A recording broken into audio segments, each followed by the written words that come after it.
Hello and welcome back to a new entry in Breaking the Backlog. Whether I'm talking about something I've seen before or simply just watching something new for the first time, it gives me a good excuse to talk about movies. It's something I've been needing recently and might as well air that out to the masses. I'm wrapping up this little trifecta of Western things I watched that wasn't intended when I started this series, but the first three entries in this series happen to be Westerns.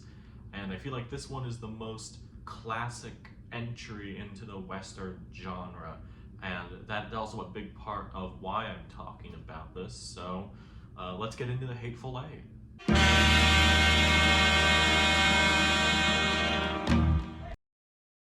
This is also the first time I'm actually talking about Quentin Tarantino on the channel, mainly because he hasn't really had a lot come out since like pre-pandemic, which is wild to think about.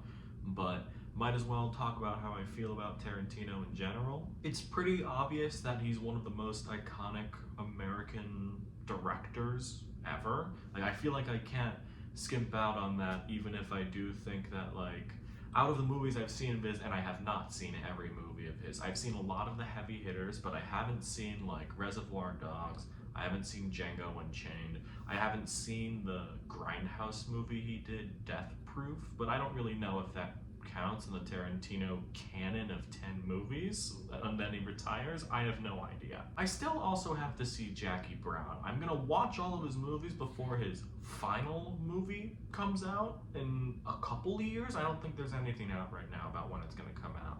Hey, Tom Cruise might be in it though, that's interesting. I'm gonna be honest, I don't remember if I said it in this or if I edited it out, but just in case I did edit it out, my favorite Tarantino movie is Kill Bill, specifically the first one. I just really enjoy it. I like a good revenge movie. That's really as simple as that. And I do have to admit, I know this is gonna be a hot take, Pulp Fiction is still a very good movie. It is my least favorite out of all of the ones I've seen. Again, not to say that it's bad, I just prefer the other Tarantino movies I have seen over Pulp Fiction.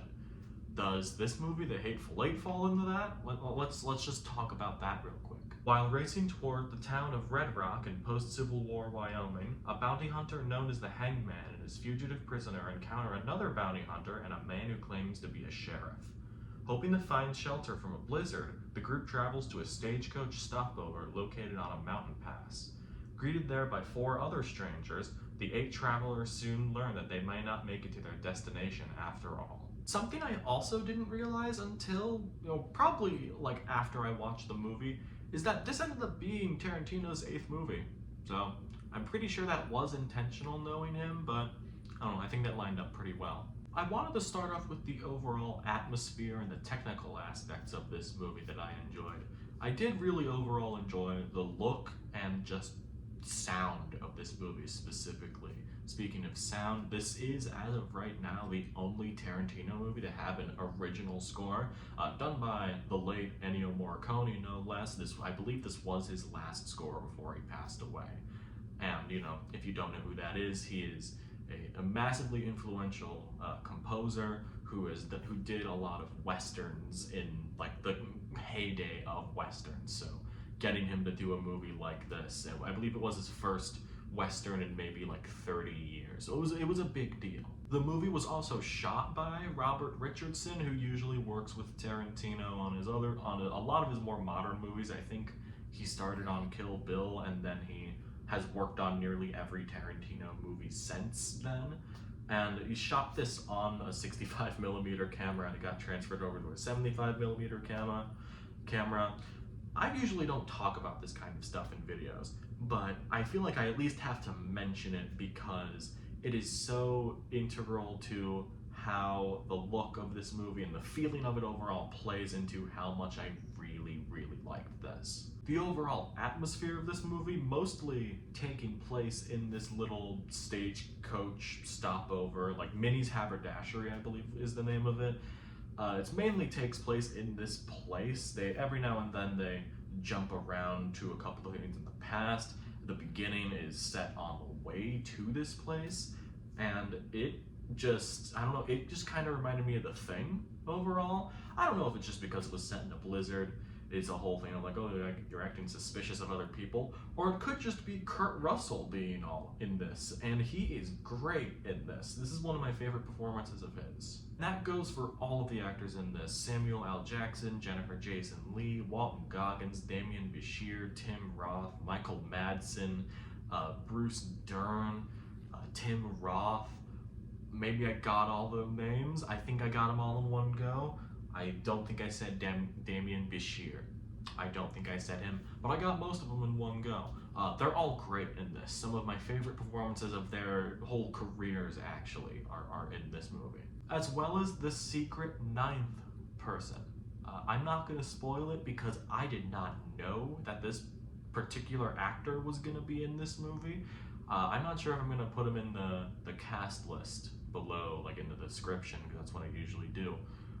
You know what? I'm not going to put him in. I'm going to make sure you're surprised in this because it's an actor I would have never expected to be in a Tarantino movie, especially one in this vein, and also knock it out of the park.